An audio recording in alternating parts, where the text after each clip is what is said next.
Hello students, कैसे हैं आप सब लोग। उम्मीद करते हैं आप सब लोग बहुत अच्छे होंगे।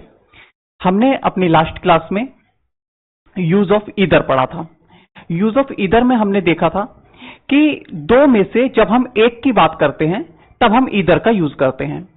आज हम देखेंगे यदि हम दो से अधिक में से अगर एक की बात करते हैं तब हम एनी का प्रयोग करते हैं। और आज हम यूज ऑफ एनी को देखेंगे।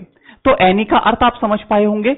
अगर हम दो से अधिक में से एक, तीन में से एक, चार में से एक, अगर दो में से एक आ जाएगा तो फिर से हम ईदर का यूज करेंगे। तो दो से अधिक में से अगर हम एक की बात करते हैं तब हम एनी का यूज करते हैं। अब हम इन बातों को जानने का प्रयास करेंगे कि एनी का यूज किस किस तरह से हो सकता है और एनी के साथ जब सब्जेक्ट बनेगा तो किस प्रकार का सब्जेक्ट बनेगा। ये सब चीजें हम लोग आज जानने का प्रयास करेंगे। देखिए, आज का टॉपिक कुछ छोटा है एनी का टॉपिक, क्योंकि जब हमने ईदर पढ़ा था तो जो चीजें हमने ईदर में पढ़ी थी बस उन्हीं चीजों में थोड़ा सा चेंज करके हम एनी को पढ़ाने का आपको प्रयास करेंगे। लेकिन इसके साथ जब एनी का टॉपिक छोटा है तो मैंने ये प्रयास किया कि इसके बाद में कुछ आपको लगभग 4-5 क्वेश्चंस, 10 क्वेश्चंस आपको कराने का प्रयास करूं, ताकि आप लोग इस बात को समझ पाएं कि जो चीजें हम लोग पढ़ रहे हैं वो ठीक पढ़ रहे हैं। जितने भी क्वेश्चंस मैंने लिए हैं वो सब प्रीवियस ईयर में ज्यादा बैक के क्वेश्चंस नहीं है, लेटेस्ट के ही हैं। जैसे 19 के, 20 के, 21 में जो एसएससी सीजीएल में या एमटीएस में क्वेश्चंस पूछे गए हैं उन्हीं क्वेश्चंस को मैंने लेने का प्रयास किया है। तो हम स्टार्ट करते हैं यूज ऑफ एनी से। तो एनी का प्रयोग दो से अधिक में से अगर एक की बात करते हैं तब हम एनी का प्रयोग करते हैं। अगर हम दो से अधिक में से एक की बात करेंगे तो सब्जेक्ट किस प्रकार का बनेगा, तो सब्जेक्ट सिंगुलर बनेगा। और जब सब्जेक्ट सिंगुलर बनेगा तो उसके साथ सिंगुलर वर्ब का प्रयोग किया जाएगा। ठीक है, तो देखिए यूज ऑफ एनी।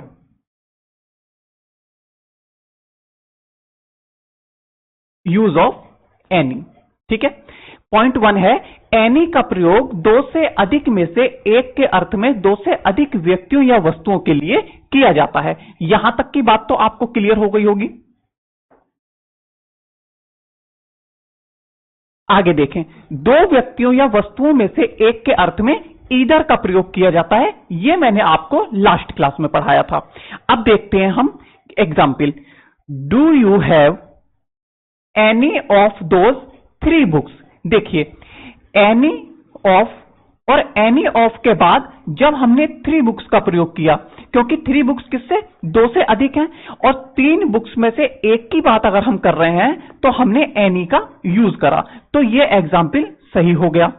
अगर हमने बात करा एनी ऑफ दोज 2 बुक्स, 2 किताबों में से एक, अगर दो में से एक की बात करी तो ये एग्जाम्पल गलत हो गया, क्योंकि अगर हम 2 बुक्स में से एक की बात करेंगे तो हम एनी का नहीं बल्कि ईदर का प्रयोग होना चाहिए था।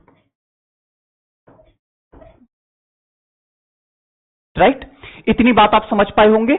2 बुक्स के कारण यहां पर एनी का यूज है, इसलिए ये गलत हो गया। ठीक, नेक्स्ट पॉइंट पर हम लोग बढ़ जाते हैं।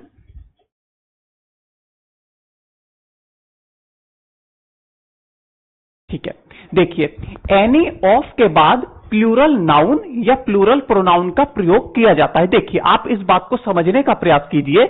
मैंने कहा दो से अधिक में से एक, जब हमें दो से अधिक में से एक लेना होगा तो हमें यहां पर एनी के बाद प्लूरल नाउन का प्रयोग करना होगा, क्योंकि प्लूरल नाउन, दो से अधिक प्लूरल नाउन हो जाएगा, और उस प्लूरल नाउन में से यानी कि फ्रेंड्स में से हमें कितनों को लेना है, एक को। तो इसलिए हम प्लूरल नाउन का प्रयोग करेंगे। अगर यहां पर हम सिंगुलर नाउन का प्रयोग कर दें, जैसे हम अगर फ्रेंड कर दें, जैसे ये फ्रेंड का प्रयोग है, तो दोस्त में से एक तो नहीं हो सकता, क्योंकि एक ही लेना है तो डायरेक्ट हम फ्रेंड का यूज कर लेंगे। ठीक है, तो क्योंकि हम प्लूरल में से एक लेना है तो हम कहेंगे एनी ऑफ योर फ्रेंड्स, तुम्हारे दोस्तों में से एक, दोस्तों में से एक की बात करी, इसलिए एनी ऑफ के साथ प्लूरल नाउन या प्लूरल प्रोनाउन का प्रयोग किया जाता है। आप इतनी बात को समझ पाए होंगे।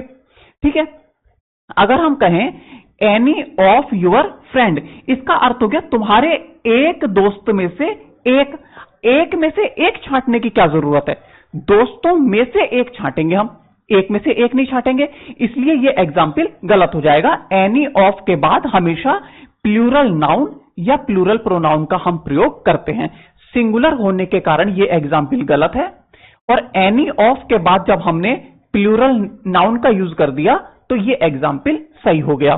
पूरे सेंटेंस का अर्थ भी हम लोग समझने का प्रयास करेंगे, क्योंकि अगर इंग्लिश में हम सेंटेंस का या किसी भी पैराग्राफ का अर्थ जितना क्लियर निकाल पाएंगे उतना ही क्लियर हम उसमें एरर को फाइंड कर पाएंगे। आपने देखा होगा पिछली क्लासेस से मैं लगातार सेंटेंस के अर्थ पर, किसी भी वर्ड के अर्थ पर ज्यादा ध्यान दे रहा हूं, क्योंकि अगर आप वर्ड का क्लियर कट अर्थ जान गए तो आप खुद ही कह सकते हैं कि ये सही होगा या ये गलत होगा। लेकिन अर्थ ना आता हो और आप रूल्स को रटने लगे तब वहां पर आपके लिए थोड़ी सी प्रॉब्लम हो जाएगी। या तो रूल वहां पर आप अप्लाई कर पाएंगे या नहीं कर पाएंगे, और अर्थ के आधार पर आप खुद ही चीजों को सही या गलत कंसीडर कर सकते हैं। ठीक है। एनी ऑफ योर फ्रेंड्स, तुम्हारे दोस्तों में से एक, is not interested in music, एक जो है वो म्यूजिक में इंटरेस्टेड नहीं है। देखिए कुछ चीजें आगे जब हम बढ़ेंगे तो कुछ और नई नई चीजों को हम लोग जानने का प्रयास करेंगे। आप जब थोड़ी सी आगे बढ़ेंगे तो आप जानेंगे एनी का प्रयोग निगेटिव सेंटेंसेस में किया जाता है। तो आप कहेंगे सर पॉजिटिव सेंटेंसेस में क्या होगा? पॉजिटिव सेंटेंसेस में सम का प्रयोग किया जाता है। तो सम और एनी का जब मैं आपको यूज पढ़ाऊंगा,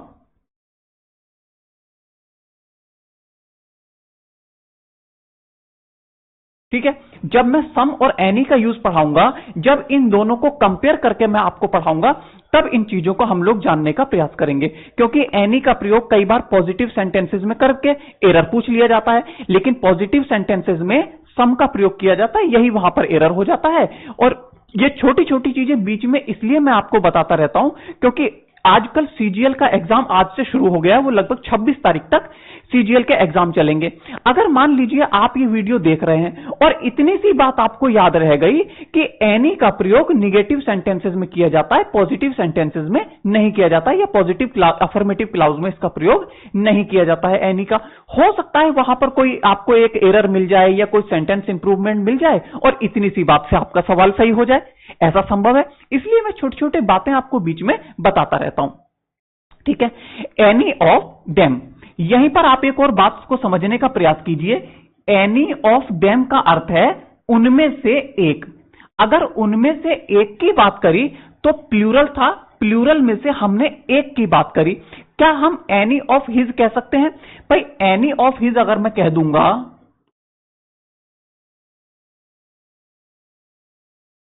अगर एनी ऑफ हिज कह दूंगा मैं, तो मतलब एक व्यक्ति में से एक, तो ये तो गलत हो जाएगा। तो इसका मतलब एनी ऑफ के बाद अगर हम प्रोनाउन का प्रयोग करेंगे तो प्रोनाउन कैसा आएगा? प्लूरल आएगा, क्योंकि बहुत से व्यक्तियों में से हम एक की बात करते हैं। दूसरी बात आप यहां पे समझने का आप लोग प्रयास कीजिए। एनी ऑफ, देखिए मैंने आपको लास्ट क्लास में भी बताया था कि प्रीपोजिशन के बाद हमेशा ऑब्जेक्टिव केस के प्रोनाउन का प्रयोग किया जाता है। इतनी बात अगर आपको याद होगी, मैं बार बार चीजों को दोहराता रहूंगा। चीजें अगर हम दोहराते रहते हैं तो बच्चे के माइंड में वो चीजें बैठने लग जाती हैं। जैसे मान लो आप एक गाना सुन रहे हैं, एक बार गाना सुना तो आपको 2-4 शब्द उसके याद रह जाते हैं। ऐसे ही जब एक टीचर पढ़ाता है तो उसमें से कई चीजों को वो दोहराता रहता है जो आपके एग्जाम के पॉइंट ऑफ व्यू से इंपॉर्टेंट रहते हैं। टीचर का यह प्रयास रहता है कि शायद बच्चे को ये बातें याद रह जाएं और ये एग्जाम में उसके काम आ जाएं। तो प्रीपोजिशन के बाद हमेशा ऑब्जेक्टिव केस के प्रोनाउन का प्रयोग किया जाता है। मैं सब्जेक्ट वर्ब एग्रीमेंट से लेकर नाउन, प्रोनाउन, एडजेक्टिव, एडवर्ब, जहां तक भी आपको ग्रामर पढ़ाता रहूंगा। इस तरह की बीच बीच में इस तरह की चीजों को बार बार मैं आपको रिवाइज कराता रहूंगा। तो ये ऑफ जो है ये प्रीपोजिशन है। प्रीपोजिशन के बाद हमेशा ऑब्जेक्टिव केस के प्रोनाउन का प्रयोग किया जाता है, यह बात आप ध्यान रखेंगे। तो एनी ऑफ, एनी ऑफ के बाद ऑब्जेक्टिव केस के प्रोनाउन का प्रयोग किया जाएगा, ना कि नॉमिनेटिव केस के प्रोनाउन का दे का। राइट। जब भी आपको ऐसा दिखे एनी ऑफ दे, तो आप समझ जाइएगा कि ऑफ प्रीपोजिशन है और प्रीपोजिशन के बाद ऑब्जेक्टिव केस के प्रोनाउन का प्रयोग किया जाता है, ना कि नॉमिनेटिव केस के प्रोनाउन का।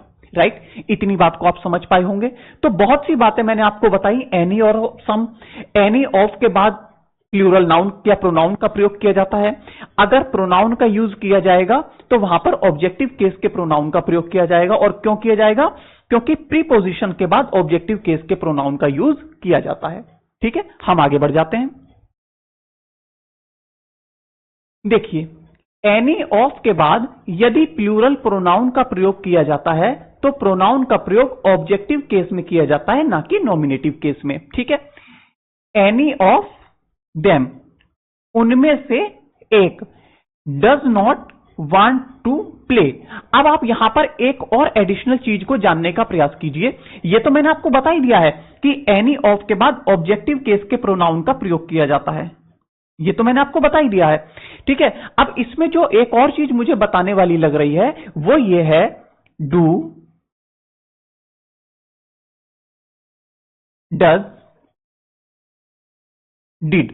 ठीक है, यहां से लगातार पिछले जितने भी एग्जामिनेशन में आप जाएंगे तो 2-4 सवाल आपको इस पॉइंट से मिलते रहेंगे। किस पॉइंट से?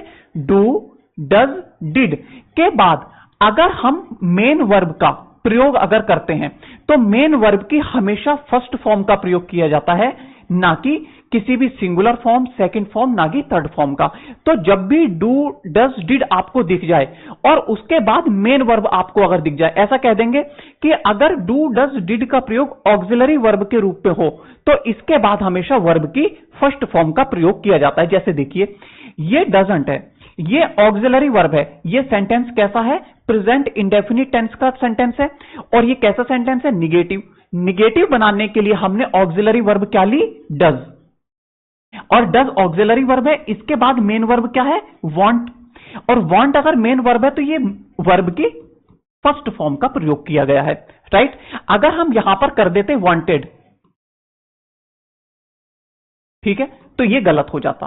तो ये गलत हो जाता क्योंकि डू, डज, डिड के बाद हमेशा मेन वर्ब की फर्स्ट फॉर्म का प्रयोग किया जाता है। अगर यहां पे वांट्स आ जाता तब भी गलत हो जाता, वांटेड आ जाता तब भी गलत हो जाता। तो इस बात को आप ध्यान रखेंगे क्योंकि कई बार इस पॉइंट से एग्जाम में सवाल पूछे गए हैं। हैज, हैव, हैड के बाद मेन वर्ब की थर्ड फॉर्म का प्रयोग किया जाता है। इस पॉइंट से भी कई बार सवाल पूछे गए, लगातार पूछे जाते रहते हैं। ठीक है, आगे बढ़ जाए। हमारा पॉइंट क्या था कि एनी ऑफ के बाद ऑब्जेक्टिव केस के प्रोनाउन का प्रयोग किया जाता है, ये सही है। अगर एनी ऑफ दे, अच्छा अगर इसका हम अर्थ निकालें तो इसका अर्थ क्या आएगा? वे में से एक। अब वे में से एक तो कोई हिंदी नहीं हुई, हमारी हिंदी क्या होनी चाहिए? उनमें से एक। और उनमें से एक की बात करेंगे तो एनी ऑफ देम। मैं आपको अर्थ और उसकी हिंदी समझाने का बहुत प्रयास कर रहा हूं क्योंकि अगर आपको अर्थ और सेंटेंस की हिंदी निकालनी आ गई, ये आपको सेंटेंस अरेंजमेंट में, आपको क्लोज पैसेज में, आपको सेंटेंस अरेंजमेंट PQRS में बहुत मदद करेगा। एनी ऑफ अस, हम में से एक। ठीक है, एनी ऑफ वी, तो ये गलत हो जाएगा क्योंकि ऑफ के बाद ऑब्जेक्टिव केस के प्रोनाउन का प्रयोग किया जाता है। ये सही है और ये गलत है। ठीक है, इतनी बात को आप समझ पाए। हम नेक्स्ट पॉइंट पर आगे बढ़ जाएं। नेक्स्ट पॉइंट देखिए आप, एनी ऑफ के बाद प्लूरल नाउन का प्रयोग किया जाता है तो नाउन से पहले डिटर्मिनर का प्रयोग अवश्य किया जाता है। ठीक है, इतनी बात को आप लोग समझने का प्रयास करें। Any of the painting, any of the painting. ठीक है, एनी ऑफ द पेंटिंग्स का मतलब देखिए, एनी है तो पेंटिंग्स में से एक पेंटिंग की बात की गई होगी, तो यहां पर पेंटिंग्स क्या आएगा? प्लूरल होगा क्योंकि हम ज्यादा में से एक की बात करेंगे। और यहां पर द का, डिटर्मिनर द का प्रयोग अवश्य किया जाएगा। ठीक है, बिना डिटर्मिनर के नाउन का प्रयोग नहीं किया जा सकता। अगर किसी व्यक्ति का, अगर व्यक्ति का नाम तो आएगा नहीं। क्यों? क्योंकि एनी ऑफ के बाद हमेशा प्लूरल नाउन का प्रयोग किया जाता है। एनी ऑफ द पेंटिंग्स, तो नाउन से पहले किसी भी डिटर्मिनर का प्रयोग जरूर किया जाएगा। हम ये कह सकते थे एनी ऑफ माई पेंटिंग्स, मेरी पेंटिंग्स में से एक। एनी ऑफ माई पेंटिंग्स, आप देखिए, you can choose any of the books, किताबों में से कोई एक किताब आप चुन सकते हैं या आप चुनाव कर सकते हैं। एनी ऑफ द बुक्स, तो नाउन से पहले एक डिटर्मिनर द का प्रयोग किया गया। अच्छा, यहां पर ए एन का प्रयोग नहीं किया जाएगा क्योंकि ए और एन भी डिटर्मिनर है। ठीक है, लेकिन प्रयोग नहीं किया जाएगा। क्यों? क्योंकि ये प्लूरल नाउन, एनी ऑफ के बाद प्लूरल नाउन का प्रयोग किया जाता तो ए एन नहीं आएगा, बल्कि द या कोई भी पजेसिव एडजेक्टिव का हम लोग प्रयोग कर सकते हैं प्लूरल नाउन से पहले। और इसमें अवश्य किया जाता है, अगर इससे पहले प्लूरल नाउन से पहले अगर डिटर्मिनर का यूज नहीं है तो इसको हम गलत कंसीडर करेंगे। ठीक है, इतनी बात आप समझ पाए होंगे। मैं देखिए बहुत छोटे छोटे से टारगेट लेकर एक एक वर्ड को लेकर आपको समझाने का प्रयास कर रहा हूं। क्यों? क्योंकि छोटी छोटी क्लासेस हम इसलिए ले रहे हैं क्योंकि अब तो सीजीएल का एग्जाम शुरू हो चुका है। ये आगे जितने भी एग्जाम्स होंगे उसके लिए जितनी छोटी छोटी चीजें और जितने हल्के हल्के मैं आपको पढ़ा रहा हूं, ये सब चीजें आपको वहां पर बहुत मदद करेंगी। क्योंकि अगर हम पढ़ रहे हैं तो हमारी चीजें क्लियर होनी चाहिए। ऐसा नहीं है कि हम पढ़कर तो निकल गए लेकिन हमारी चीजें क्लियर नहीं है, अब हमसे क्वेश्चन हो ही नहीं रहा, तो उस पढ़ने का कोई फायदा नहीं है। ठीक है, देखिए उपर्युक्त एग्जाम्पल सेकंड और फोर्थ, सेकंड में और फोर्थ में पेंटिंग्स तथा बुक्स से पहले डिटर्मिनर का प्रयोग नहीं है, अतः ये एग्जाम्पल गलत है। यहां पर डिटर्मिनर का प्रयोग होना चाहिए था, बुक्स से पहले डिटर्मिनर का प्रयोग होना चाहिए था। ठीक है, नेक्स्ट पॉइंट पर हम लोग आगे बढ़ जाएं। देखिए एनी ऑफ के बाद प्लूरल नाउन या प्रोनाउन का प्रयोग होने पर सिंगुलर या प्लूरल वर्ब को उचित माना जाता है, अतः आप प्लूरल वर्ब को गलत माने तथा सिंगुलर वर्ब का प्रयोग करें। देखिए ऐसा इसलिए क्योंकि जब हम अर्थ को देखते हैं, एनी ऑफ माई फ्रेंड्स, देखिए ये फ्रेंड्स नाउन था, नाउन से पहले हमने एक डिटर्मिनर माई का प्रयोग कर दिया, तो ये तो ठीक हो गया। और हमने कहा एनी ऑफ माई फ्रेंड्स, मेरे दोस्तों में से एक। अगर एक की बात करी तो ये पूरा जो सब्जेक्ट बना वो कैसा बना? ये पूरा सब्जेक्ट जो बना वो सिंगुलर बना। ठीक है, ये पूरा सब्जेक्ट सिंगुलर बना। अगर सिंगुलर बना तो इसके साथ सिंगुलर वर्ब इज का प्रयोग किया जाएगा, इसीलिए ये सेंटेंस सही होगा। Any of my friends is not going to the cinema, मेरे दोस्तों में से कोई भी सिनेमा नहीं जा रहा है। ठीक है, आईएनजी फॉर्म है, नहीं जा रहा है। ठीक है, एक नहीं जा रहा है, मेरे दोस्तों में से एक जो है वो सिनेमा नहीं जा रहा है। एनी ऑफ माई फ्रेंड्स, अगर एनी ऑफ माई फ्रेंड्स मेरे दोस्तों में से एक सिंगुलर की बात करी, अगर सिंगुलर है तो वर्ब कैसी आनी चाहिए थी? सिंगुलर, यहां प्लूरल का यूज कर दिया गया, इसलिए ये गलत हो गया। ठीक है, एनी ऑफ यू, देखिए यू का नॉमिनेटिव केस भी यू होता है और पजेसिव केस भी और ऑब्जेक्टिव केस भी यू होता है। पजेसिव केस क्या होता है? यूअर। ऑब्जेक्टिव केस में यू का प्रयोग किया जाता है।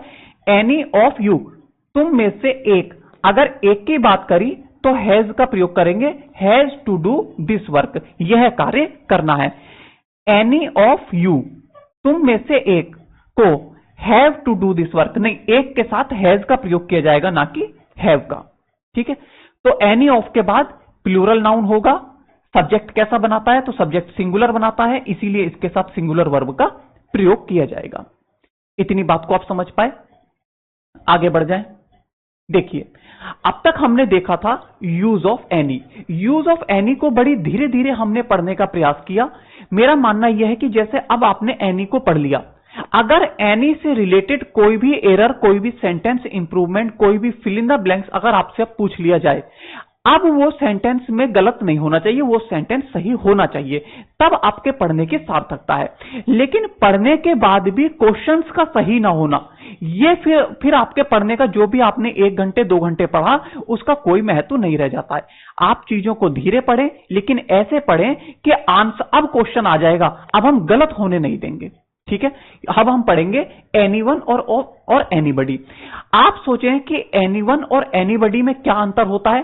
तो एनीवन और एनीबडी में कोई अंतर नहीं होता है। इसके लिए मैंने बहुत सी रेफरेंस बुक्स का यूज किया, जैसे कॉलिंस कोबिल्ड इंग्लिश ग्रामर, जैसे practical English usages, practical English grammar Martinet, Thomson and Martinet की आती है, माइकल स्वान की। तो इन सारी बुक्स का अध्ययन करने पर मैंने ये पाया कि एनीवन और एनीबडी में कोई अंतर नहीं होता है। और इसके लिए मैंने आपको एक रेफरेंस दिया भी है, इसमें लिखा है there is no significant difference, कोई महत्वपूर्ण अंतर नहीं है बिटवीन समबडी एंड समवन। यहां पर आप जरा एक बात को समझने का प्रयास कीजिए, यहां पर यूज किया गया बिटवीन का। अच्छा, अब ये हमारा पॉइंट नहीं है, लेकिन जब हमारे सेंटेंस में कोई वर्ड आ गया, अब मैं उसको अगर आपको डिफाइन कर दूंगा, उसको एक्सप्लेन कर दूंगा, हो सकता है कभी एग्जाम में आपके वो काम आ जाए। यहां पर हम बात कितनों की कर रहे हैं? 2 वर्ड की।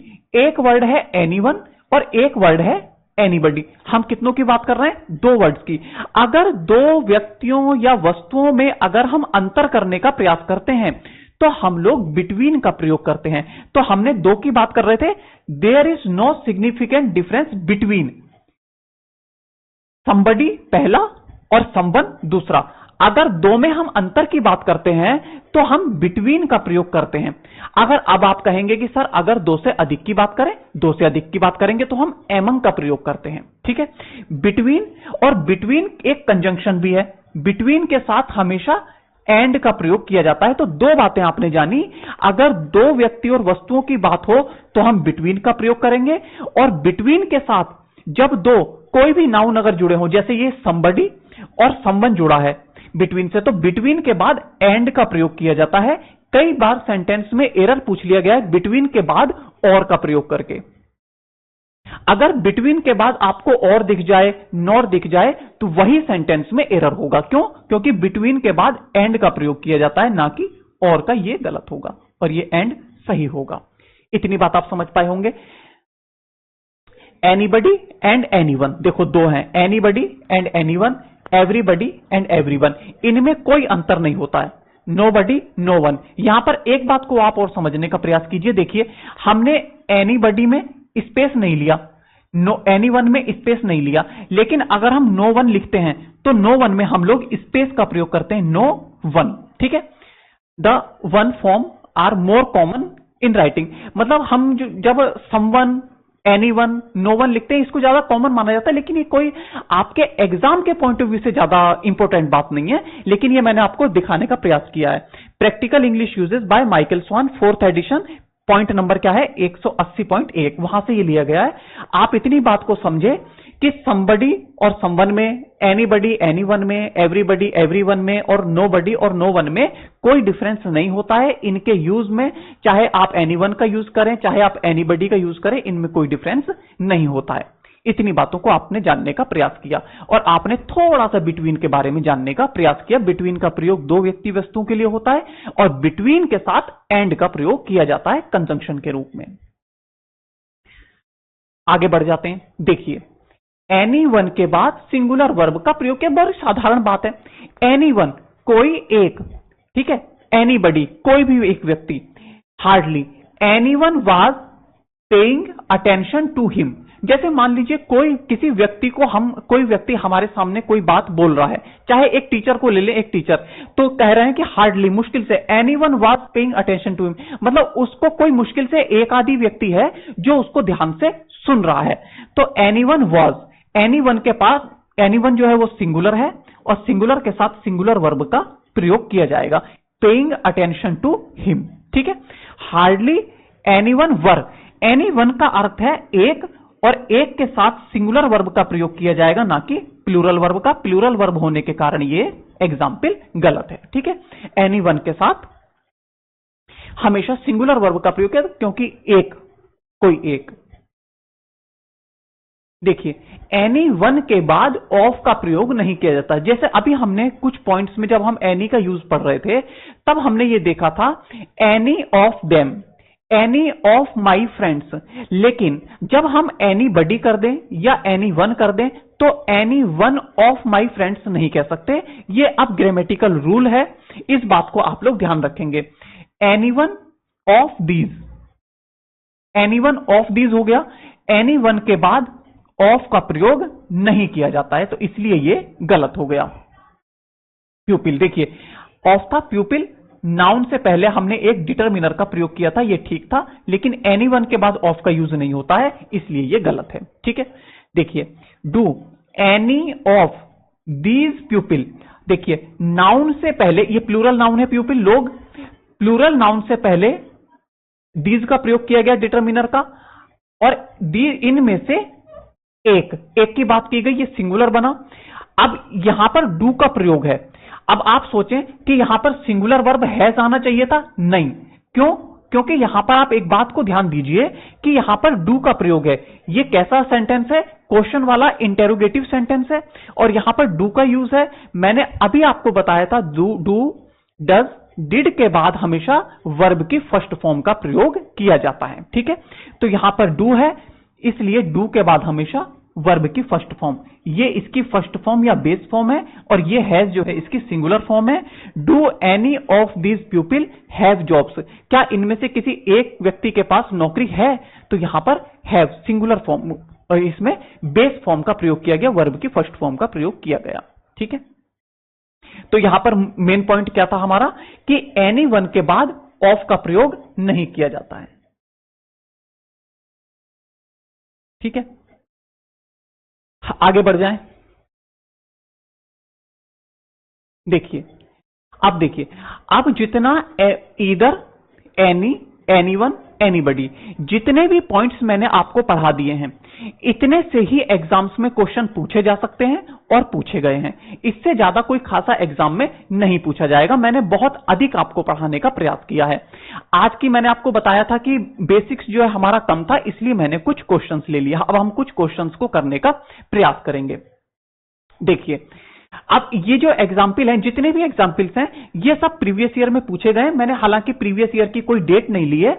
आगे से जब भी मैं इस तरह की पीडीएफ हम बनाएंगे तो वहां पर हम क्वेश्चंस की किस एग्जाम में पूछे गए हैं, कब पूछे गए हैं, किस शिफ्ट के, उसको हम शामिल करने का प्रयास करेंगे। लेकिन आप ये बात का ध्यान रखना कि जब भी मैं क्वेश्चंस लूंगा तो प्रीवियस ईयर के ही लेंगे, और अगर हम कभी मॉडल क्वेश्चंस लिया करेंगे तो मैं आपको बता दूंगा कि आज मॉडल क्वेश्चंस हैं, आज प्रीवियस ईयर के क्वेश्चंस नहीं है। लेकिन आज के क्वेश्चंस जो है ये सब प्रीवियस ईयर से लिए गए हैं। आप लोग इनको ध्यान से देखें, और लेटेस्ट हैं। ये लगभग ज्यादा 21-22 का होगा, 23 का होगा, बस इसी दौरान का होगा, ज्यादा पुराने नहीं है।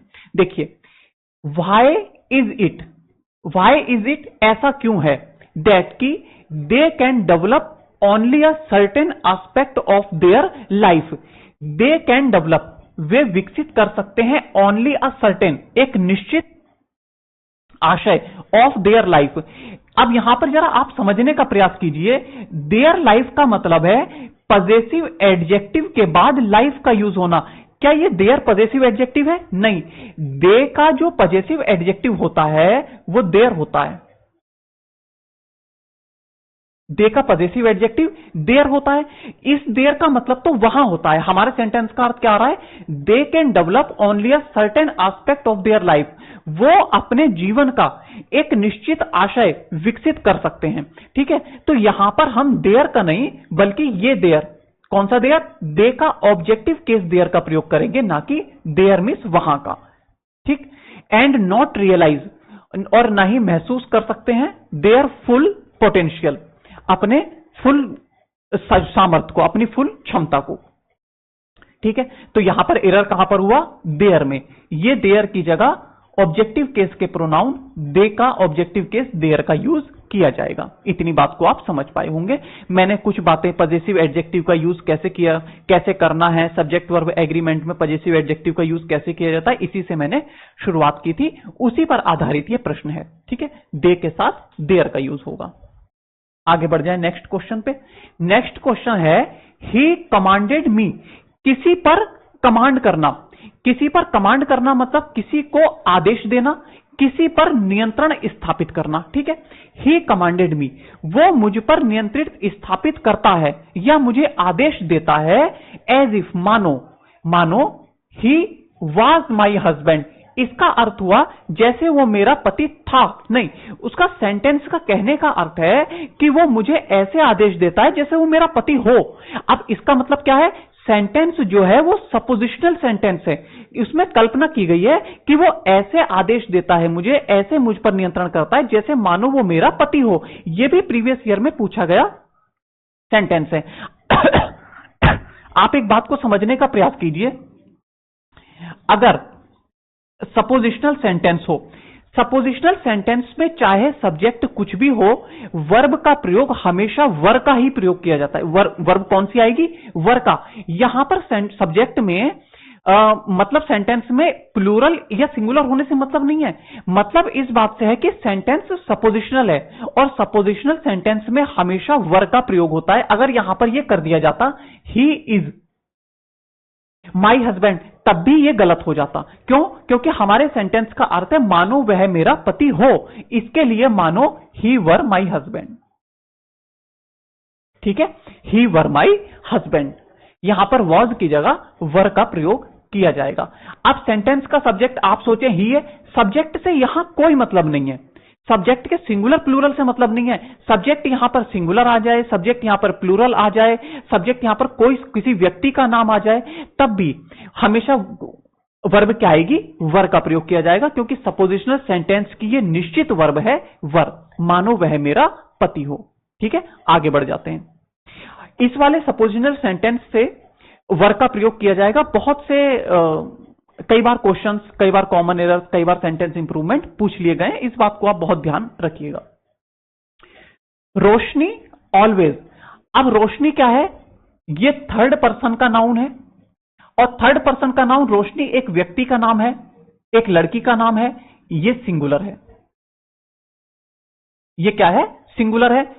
ऑलवेज वांट, देखिए मैंने आपको यह बताया था, वर्ब में अगर एस या ईएस जोड़ दिया जाए तो वो सिंगुलर में बदल जाती है। रोशनी जो है वो एक लड़की का नाम है जो सिंगुलर है, और इसके साथ सिंगुलर वर्ब का प्रयोग किया जाएगा। अगर इसके साथ वांट का प्रयोग है तो वर्ब सिंगुलर करने के लिए वांट्स एस लगा दिया जाएगा, तो यहां पर क्या होगा, वांट्स होना चाहिए। रोशनी ऑलवेज वांट्स, हमेशा चाहती है, to get the best of facilities, वो बेस्ट सुविधा चाहती है, वेदर, चाहे शी डिजर्व इट और नॉट, चाहे वो इसको डिजर्व करती हो, चाहे वो इसके योग्य हो या ना हो, लेकिन वो बेस्ट फैसिलिटीज चाहती है। रोशनी के साथ सिंगुलर वर्ब का प्रयोग किया जाएगा, क्योंकि रोशनी जो है वो सिंगुलर नाउन है, और सिंगुलर वर्ब क्या होगी, वांट्स। तो यहां पर ऑप्शन ए जो है हमारा आंसर हो जाएगा। नेक्स्ट पर बढ़ जाएं। नेक्स्ट अगर हम देखें, the father with his children, यहां पर एक बात को आप समझने का प्रयास कीजिए। अगर दो नाउन किसी भी प्रीपोजिशन से जुड़कर सेंटेंस के सब्जेक्ट के रूप में यूज हो, तो जरा इसका अर्थ को आप समझने का प्रयास कीजिए।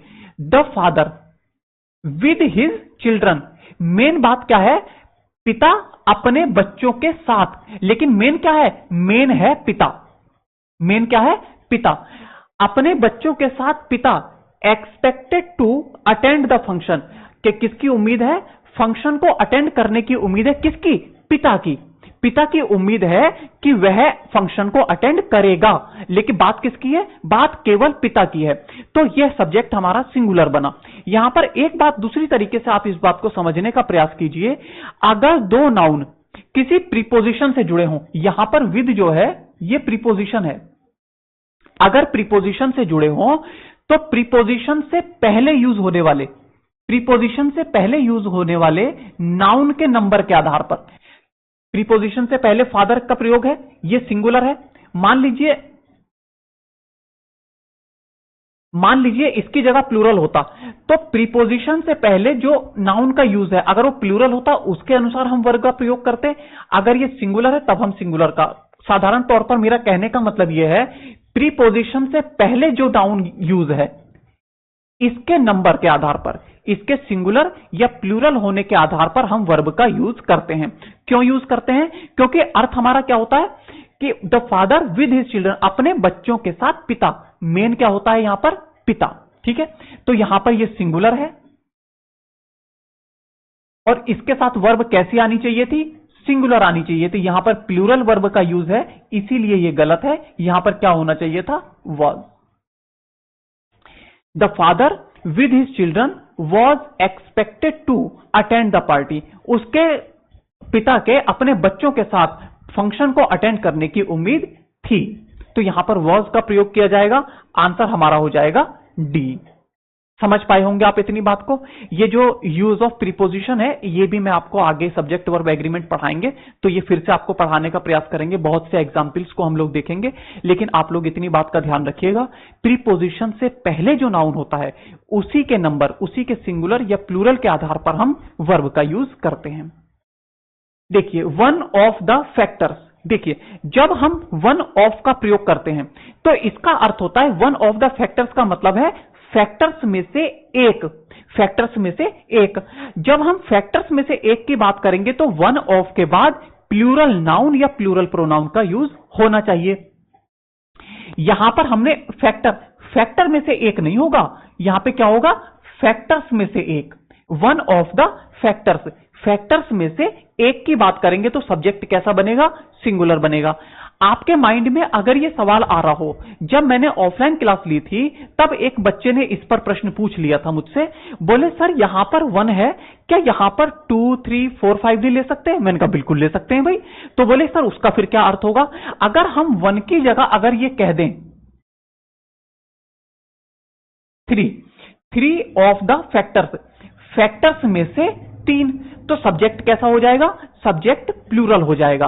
इसीलिए मैं कहता हूं कि अगर सेंटेंस में यूज किए गए सब्जेक्ट का अगर आप अर्थ निकालना सीख गए तो समझ लीजिए आपके सारे सवाल हल हो जाएंगे। ठीक है, फैक्टर्स में से 3, तो सब्जेक्ट कैसा बनेगा? तब सब्जेक्ट बनेगा प्लूरल।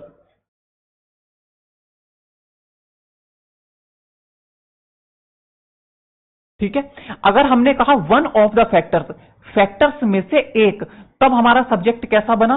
तब हमारा सब्जेक्ट बना सिंगुलर। और सिंगुलर बना तो इसके साथ singular verb, 1 of the factors for her failure is, इसके साथ किसका प्रयोग किया गया?